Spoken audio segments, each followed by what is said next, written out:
ነገሮችን ማወቅ አለብን። ስፔሻሊ ስለ ሳይንስ እና ስለ ባይብል አንስተን ስለ ዩኒቨርስ በምናጠናበት ጊዜ መሰረታዊ ሁለት ነገሮችን ማወቅ አለብን። የመጀመሪያው ይሄ የሳይንሱ ዓለም ሁል ጊዜ ፎከስ የሚያደርገው በተፈጥሮ ላይና ከተፈጥሮ ጀርባ በሚሰራው ናቹራል ሩል ላይ ነው። የእግዚአብሔር ቃል ደግሞ ፎከስ የሚያደርገው ተፈጥሮን ሰርቶ ከተፈጥሮ ጀርባ ደግሞ ኦፕሬት የሚያደርገው ናቹራል ሎን በሰራው በእግዚአብሔር ላይ ነው።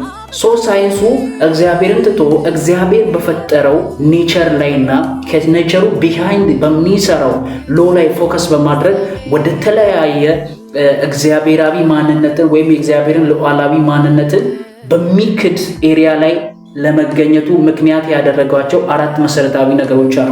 ከነዚህ አራት መሰረታዊ ነገሮች መካከል የመጀመሪያው ታይም ስኬል ይባላል። ታይም ስኬል ማለት የእግዚአብሔር ቃል ስለ ሰማይ መፈጠር፣ ስለ ሰው ልጅ መፈጠር፣ ስለ እንስሳት መፈጠር፣ ስለ ዩኒቨርስ መፈጠር፣ ይሄ ስለሚታየው ነገር ስለመፈጠር ባይብል ላይ ተቀምጦልናል። እንግዲህ እንደምታውቁት ዘፍጥረት ምዕራፍ 1 ላይ ከባይብሊካሊ ሲጀምርላችሁ ዘፍጥረት ምዕራፍ 1 ላይ እንደምታውቁት እግዚአብሔር በመጀመሪያው ቀን የፈጠረው ብርሃንን ላይት። እንግዲህ ላይት ስታርት ሳይኖር ሙን ሳይኖር ፕላኔት ሳይኖሩ ሌሎች ደግሞ አስትሮኖሚካል ኦብጀክቶች ሳይኖሩ ብርሃን አለ ብሎ ይጀምረናል። እግዚአብሔር በመጀመሪያ ብርሃን ይሁን አለ፣ ብርሃንም ሆነ ይላል ዘፍጥረት ምዕራፍ 1 ከቁጥር 2 እስከ 3 ማለት ነው። እግዚአብሔር በሁለተኛ ቀን ደግሞ ሰማይን እንደፈጠረ በውሃና በውሃ መካከል ውኖችን ለያይቶ እግዚአብሔር ጠፈርን ይሁን አለ፣ ጠፈርን ሆነ። እግዚአብሔር በሁለተኛ ቀን ጠፈርን ፈጥሯል መጽሐፍ ቅዱስ ላይ።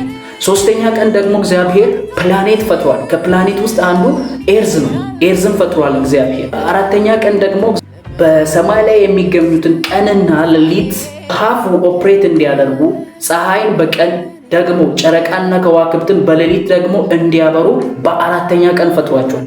በአምስተኛ ቀን ደግሞ እግዚአብሔር የፈጠረው በባህር ውስጥ የሚገኙ አሳዎችንና በአየር ላይ የሚበሩ ወፎችን ፈጥሯቸዋል።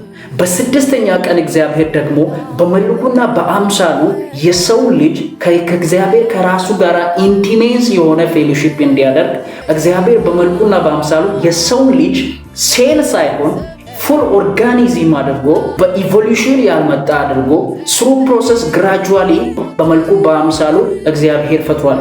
ዘፍጥረት ምዕራፍ ደግሞ 2 ከቁጥር 1 ላይ ስታነቡ እግዚአብሔር ካደረገው ነገር ሁሉ በሰባተኛ ቀን አርፏል። ይሄ የእረፍት ቀን የፈጠረው እግዚአብሔር የፈጠረው ኔቸር ከእግዚአብሔር ጋር ፌሎሺፕ የሚያደርግበት ቀን ነው።